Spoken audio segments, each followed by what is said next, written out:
Bonjour, je m'appelle Ogier, fondateur du blog responsabledaffaires.fr et aujourd'hui, je vais te montrer comment faire lorsqu'on est amoureux de son meilleur ami.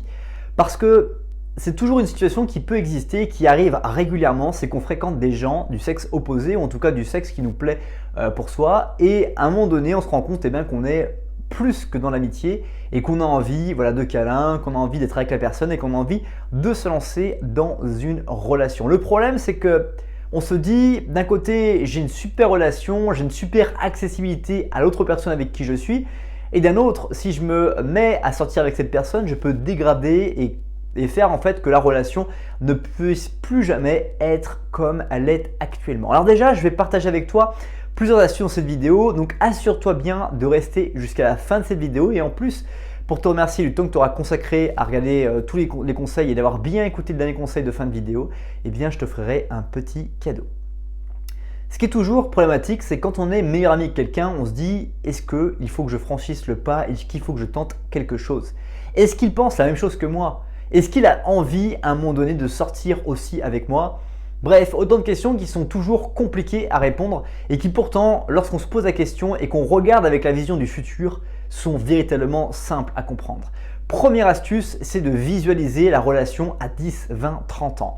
Et dès qu'on pose cette question, dès qu'on se dit, voilà, dans 30 ans, est-ce que notre relation existera toujours? Qu'est-ce qu'on voit dans cette relation? Et bien, si vraiment c'est une relation d'amitié, on voit qu'on a une famille avec des enfants, on voit que l'autre personne a une famille et des enfants, et donc que du coup, le temps que la personne nous accorde aujourd'hui sera forcément inférieur au temps que nous passons aujourd'hui avec elle.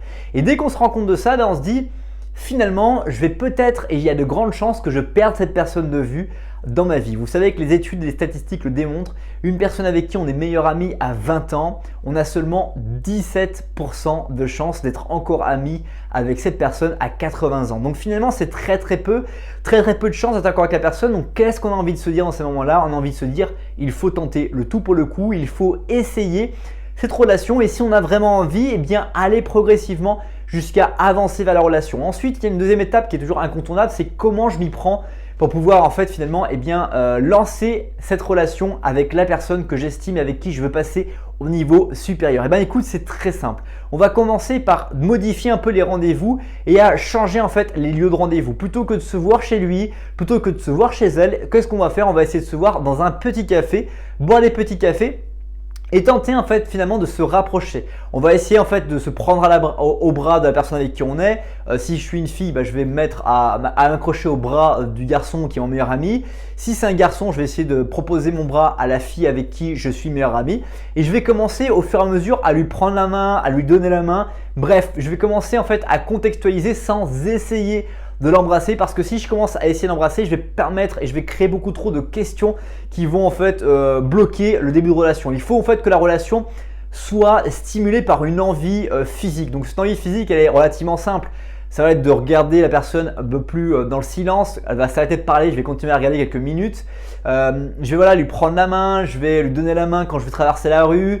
Je vais essayer en fait finalement d'avoir du contact physique pour donner envie à l'autre personne, pour chauffer l'autre personne à vraiment vouloir passer au niveau supérieur. Et ensuite, quand tout ça sera réalisé, quand je vais commencer à pouvoir donner la main à cette personne, je vais sentir la tension, je vais sentir de l'envie d'aller plus loin et donc là je vais pouvoir embrasser la personne et une fois que j'ai embrassé la personne, qu'est-ce qui va se passer? Et bien du coup on va se lancer dans une relation de dire voilà j'avais très envie de faire ça avec toi depuis longtemps et puis aussi j'adorerais qu'on aille faire ce truc ensemble et c'est que fait pour les amoureux. Bref, de trouver des trucs qu'on peut faire en activité à deux, comme par exemple aller se faire un pique-nique dans un parc, un midi, un samedi ou un soir, aller sortir danser dans un club de salsa, s'inscrire à la salsa à deux et tenter de danser et d'apprendre à danser ensemble. Bref, de faire des choses qui en plus vont développer le couple et vont permettre de faire une transition entre cette relation de meilleurs amis à cette relation de couple que tu veux aujourd'hui et c'est pour ça que tu es devant cette vidéo.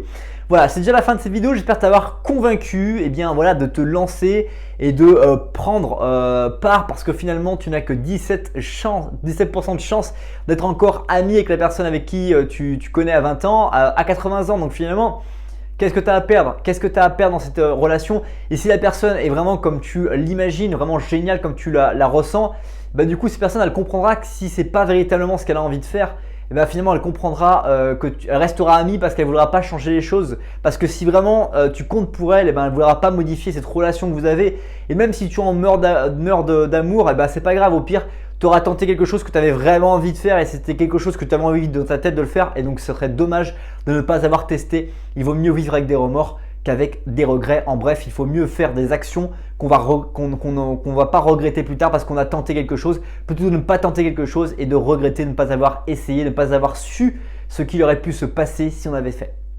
Je te l'ai promis, il y a un petit cadeau qui t'attend dès maintenant dans la description liée à cette vidéo, dans laquelle je partage 7 habitudes gagnantes pour améliorer ton corps, ton esprit, tes relations et tes finances. Aussi, tu trouveras différents liens dans la description liée à cette vidéo, dans laquelle tu pourras découvrir comment gagner 1000 € par jour ou 30 000 € par mois avec un business en ligne. Une formation qui est vraiment accessible pour tout le monde. En quelques mises de côté de l'argent pendant quelques mois, tu peux acheter cette formation et te mettre en route pour gagner de l'argent et avoir bien sûr un retour sur investissement et pouvoir vivre ta vie de manière entièrement différente à la façon dont tu la vis aujourd'hui. Passe une bonne suite de journée. Merci d'avoir regardé cette vidéo et découvre les 2 vidéos qui s'affichent sur l'écran. Bye bye.